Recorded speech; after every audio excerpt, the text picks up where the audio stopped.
dan Om Swastiastu. Perkenalkan, nama saya Rai Vivi Purwanti dengan NPM 115023036. Saya salah satu mahasiswa kampus Sekolah Tinggi Ilmu Kesehatan Indonesia Jaya Palu, Prodi Kesehatan Masyarakat semester 1.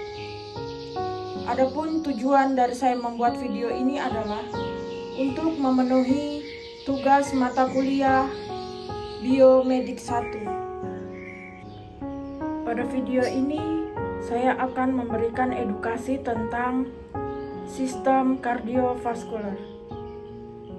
Nah, apa itu sistem kardiovaskular? Ya, benar sekali. Sistem kardiovaskular merupakan organ sirkulasi darah yang terdiri dari jantung, komponen darah, dan pembuluh darah yang berfungsi memberikan dan mengalirkan suplai oksigen dan nutrisi ke seluruh jaringan tubuh yang diperlukan dalam proses metabolisme tubuh. Sistem kardiovaskular memerlukan banyak mekanisme yang bervariasi agar fungsi regulasinya dapat merespon aktivitas tubuh. Salah satunya adalah meningkatkan aktivitas suplai darah agar aktivitas jaringan dapat terpenuhi. Pada keadaan berat, aliran darah tersebut lebih banyak diarahkan pada organ-organ vital seperti jantung dan otak yang berfungsi memelihara dan mempertahankan sistem sirkulasi itu sendiri. Dalam sistem kardiovaskuler, kita akan membahas tentang jantung dan pembuluh darah.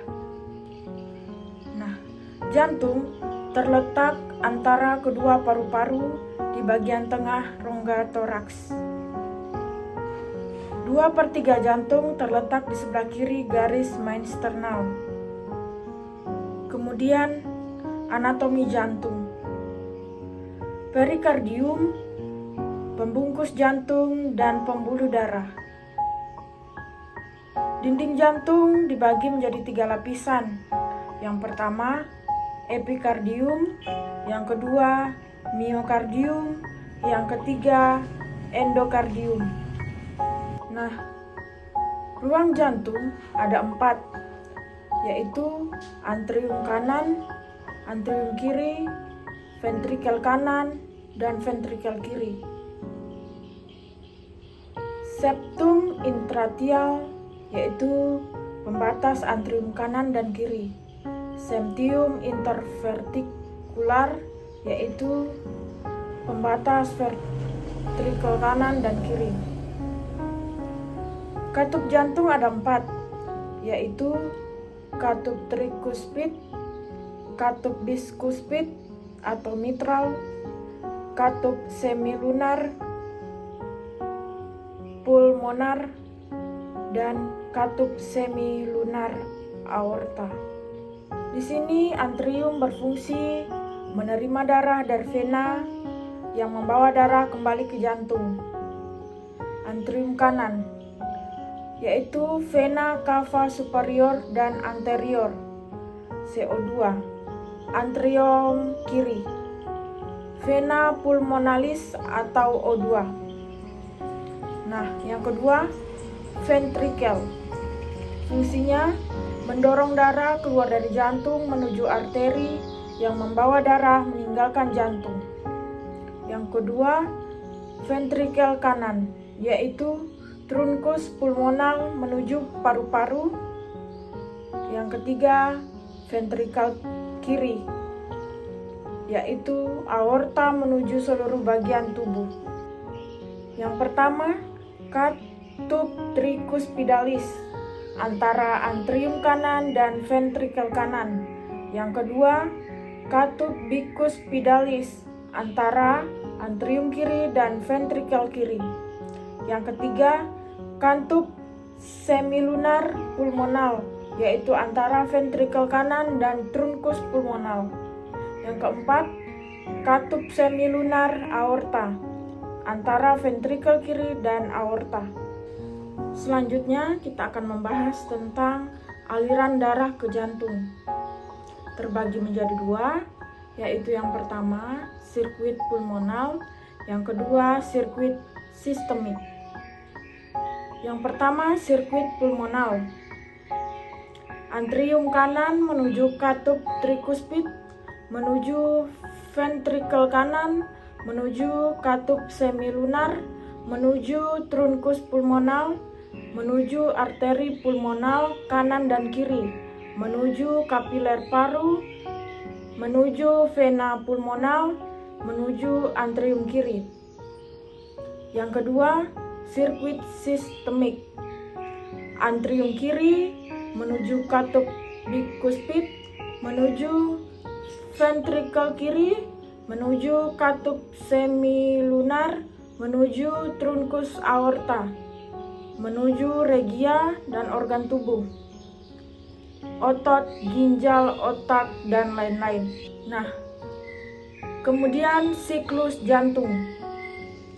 Siklus jantung mencakup periode dari akhir kontraksi atau sistole dan relaksasi atau diastole jantung sampai akhir sistole dan diastole berikutnya.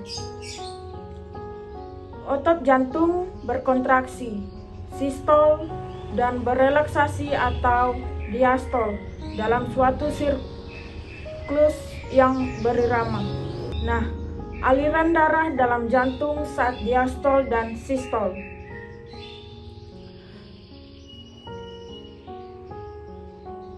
Aliran darah dalam jantung saat diastol, yaitu tekanan darah pada saat jantung ventrikel mengembang dan darah mengalir ke dalam jantung. Diastol, tekanan darah karena jantung memasukkan darah. Yang kedua, aliran darah dalam jantung sistol. Tekanan darah saat jantung ventrikel berkontraksi sehingga jantung mengempis dan darah dipompa keluar dari jantung. Sistol, tekanan darah karena memompa darah keluar. Bagi seorang manusia dewasa dalam keadaan istirahat dengan denyut nadi sekitar 75 denyutan per menit dengan memompa kira-kira 5 liter darah. Satu siklus jantung sempurna memerlukan waktu sekitar 0,8 detik. Kecepatan denyut jantung setiap orang beda, tergantung usia, jenis kelamin, berat badan, kesehatan, dan aktivitas. Denyut nadi, gelombang tekanan yang merambat 6-9 meter per detik. Yang kedua, dapat dirasakan di titik manapun yang arterinya terletak dekat permukaan kulit dan dibantali dengan sesuatu yang keras atau arteri radial pada pergelangan tangan. Yang ketiga, 2 bunyi jantung sebanding dengan 1 denyut arteri. Yang keempat, frekuensi denyut memberikan informasi mengenai kerja jantung, pembuluh darah, dan sirkulasi. Kelainan atau penyakit pada jantung, yaitu gagal jantung atau heart failure. Atau gagal jantung, suatu keadaan yang serius di mana jumlah darah yang dipompa oleh jantung setiap menitnya tidak mampu memenuhi kebutuhan normal tubuh akan oksigen dan zat-zat makanan. Kedua, serangan jantung atau infark miokardial. Infark miokardial yaitu suatu keadaan di mana secara tiba-tiba terjadi pembatasan atau pemutusan aliran darah ke jantung yang menyebabkan otot jantung atau miokardium mati karena kekurangan oksigen. Selanjutnya, angina pectoris. Angina pectoris yaitu keadaan klinik yang ditandai dengan rasa tidak enak atau nyeri di dada akibat iskemia jaringan otot jantung. Selanjutnya, hipertensi atau tekanan darah tinggi, yaitu suatu peningkatan tekanan darah di dalam arteri. Umumnya hipertensi merupakan suatu keadaan tanpa gejala di mana tekanan yang abnormal tinggi di dalam arteri menyebabkan resiko terhadap stroke gagal jantung, serangan jantung, dan kerusakan ginjal. Obat aritmia jantung. Aritmia jantung atau ritme jantung abnormal yaitu urutan dari detak jantung yang tidak teratur, terlalu cepat, terlalu lambat, atau dilakukan melalui jalur listrik abnormal pada jantung. Itulah sedikit edukasi dari saya. Jika ada kesalahan kata yang kurang berkenan di hati, mohon dimaafkan. Saya akhiri dengan wassalamualaikum warahmatullahi wabarakatuh. Shalom dan Om Santi Santi Santi Om.